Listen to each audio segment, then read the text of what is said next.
It's good to be with you tonight. I'm Henry Ramos. Off the top, we're tracking major developments out of Uvalde. In the last 2 hours, a city council meeting there just ended. In minutes, their new plan to remember the victims. But first tonight, a $27 billion lawsuit.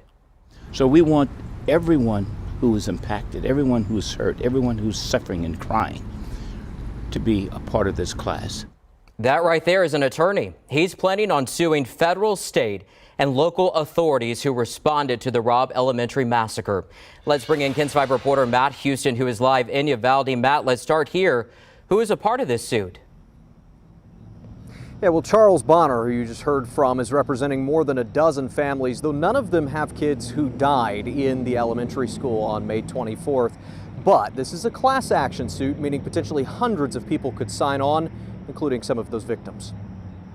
Just about anyone who was at Robb Elementary on May 24th is eligible to join this suit, including school personnel and parents of kids who were in the building and survived the shooting. Because we don't want to leave any victim behind. California civil rights attorney Charles Bonner is in Uvalde to let local officials know he plans to sue.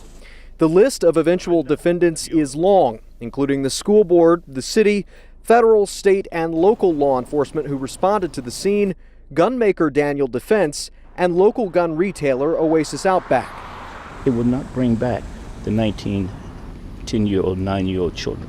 It's not going to bring back the 2 teachers, but it will address this tragedy. Bonner says some of the $27 billion award he seeks would establish a fund that victims could draw on to pay for lifelong psychiatric care.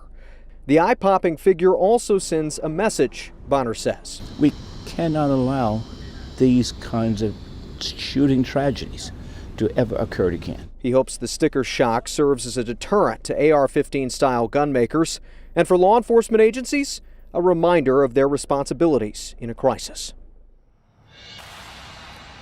Don't forget the Uvalde School District will hold its termination hearing for Chief of Police Pete Arredondo tomorrow. The school superintendent has already recommended his firing. Arredondo has an opportunity to defend his actions. This is the big one. We'll be here to cover it live. In Uvalde, I'm Matt Houston, KENS 5. Yes, we will. Thanks so much, Matt.